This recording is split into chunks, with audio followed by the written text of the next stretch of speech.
here again, Geraldine. Welcome back again to my YouTube channel, guys.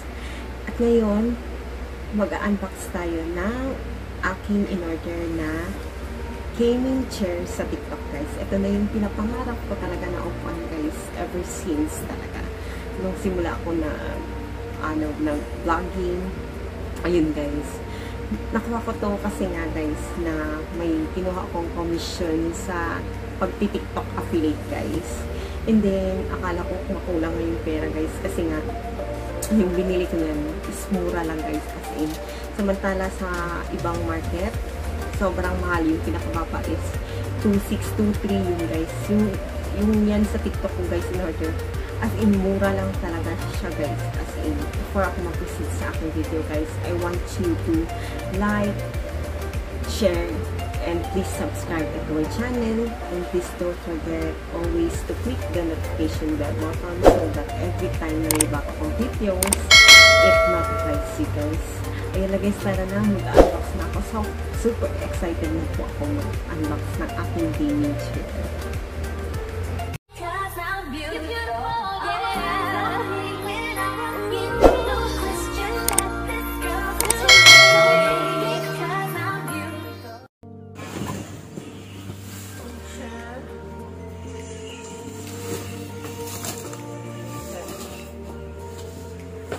Instruction naman siya. Ayan na, guys. Ito, meron siyang ito. Ito siya. Tapos, ito yung motor na yun niya.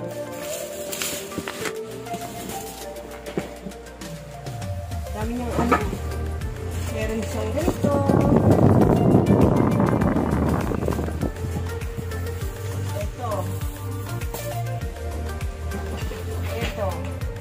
Ang dami ano.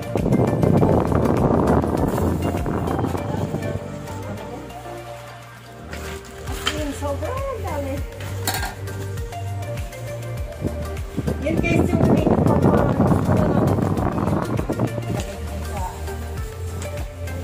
saan ka in-order.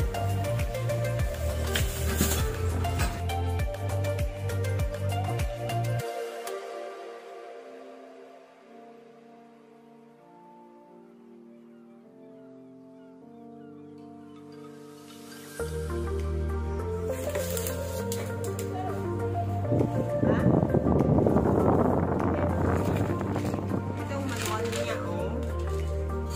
Number 1. Ito.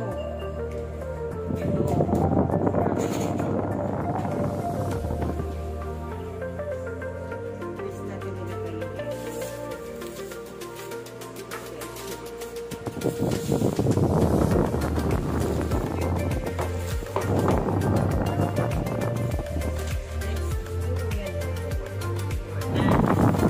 Tapos, ang next,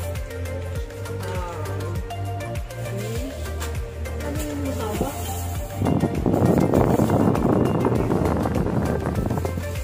Paano ito? Ito daw, guys, over.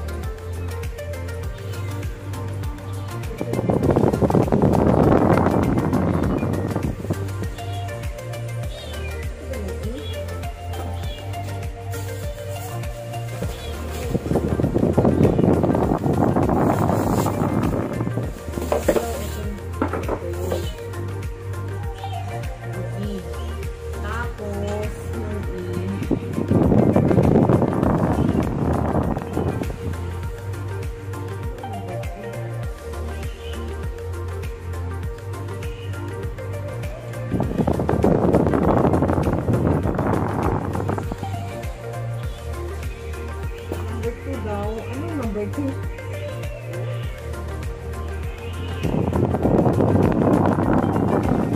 Diba yan na yun? Tapos,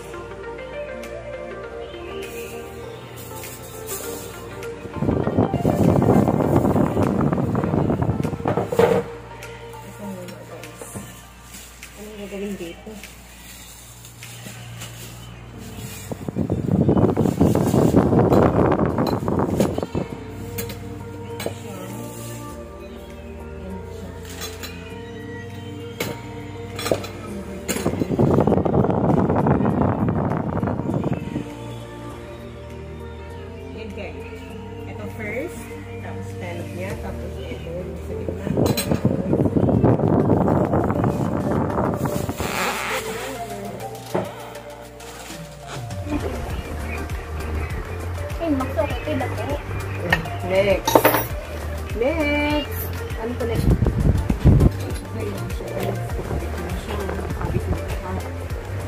Ayan yung hilain natin.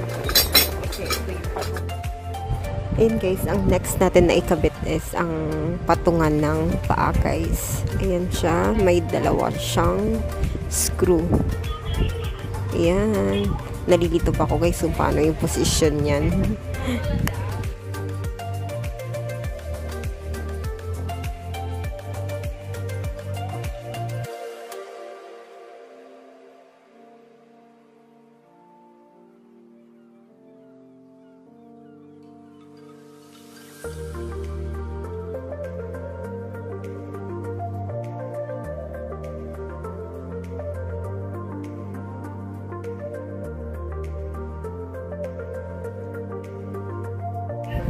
Yan na guys yung itsura niyan. Pag gusto mo, hindi mo gagamitin yung patungan, ipasok mo siya guys. Tulak mo siya papasok para matago siya. Yan. Kung gusto mo, yan. Hilain mo palabas.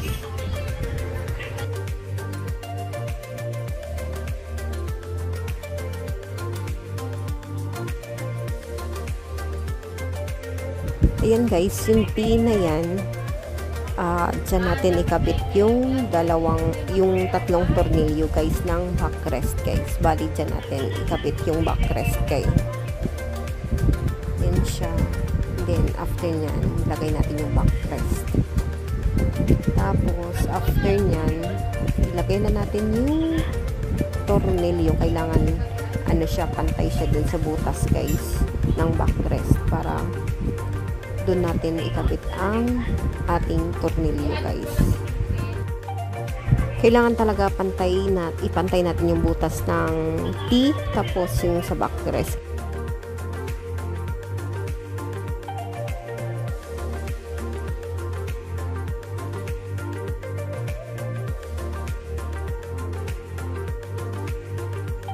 Ayun guys, next natin ilagay is ang armrest. Ikabit na natin yung armrest. Meron siyang dalawang tornilyo.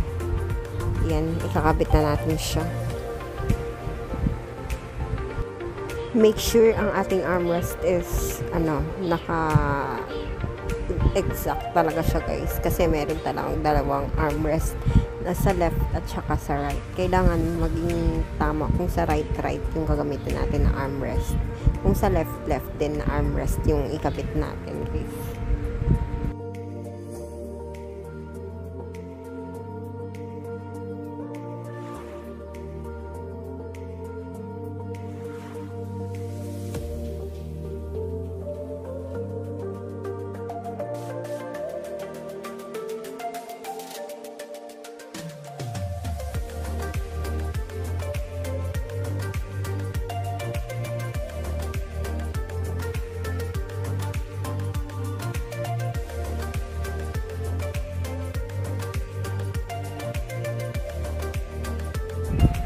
After ko lang ikabit yung armrest niya guys, isunod natin yung 5 gulong niya guys. Kasi nga, may 5 gulong siya guys. Muntik lang makalimutan. Ayan, yung 5 gulong na yan, meron siyang, yung gagawin na lang natin guys is, ipupush na lang natin yung gulong guys. Automatic na siya maglalak. Yan na siya. Tapos yung last natin guys, may 6 tayo na botones. Yan yung parang itakip natin sa butas ng mga tornilyo guys para hindi makita yung butas niya. Yan siya, left and right na armrest guys, yung kapitan natin.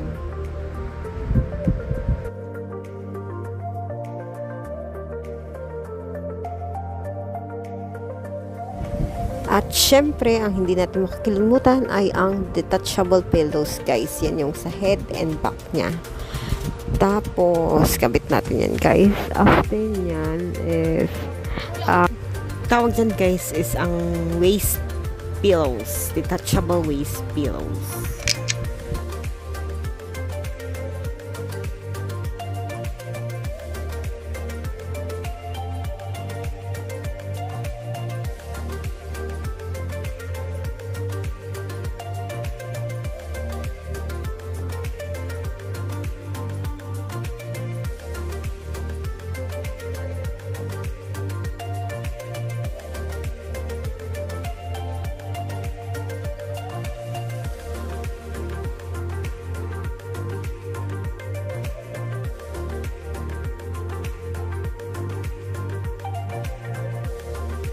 A few moments later.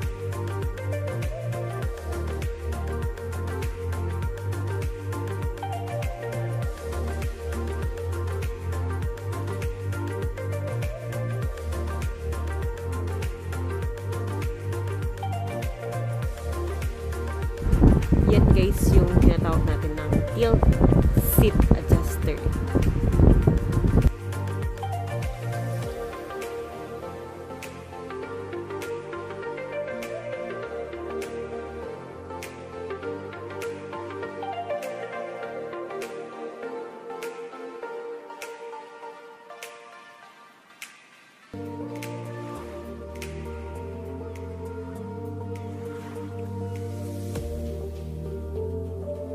Yan siya guys, and ayan na, meron na tayong gaming chair. Kasi dati yung ginagamit ko na upuan guys is parang monoblock lang siya guys, kasi nga parang hindi ako komportable kasi matigas siya. Hindi, basta mas maganda talaga pag may gaming chair ka na upuan, kasi komportable ka talaga guys. Yan siya. Yan guys, dyan na. Thank you for watching. And ayan, natapos na yung aming pag-assemble ng upuan.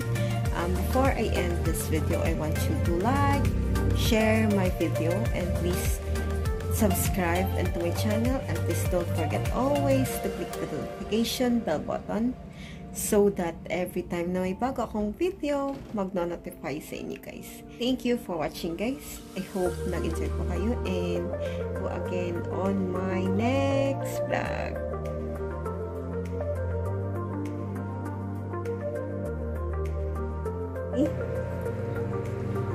Wait, I want you to take off this one.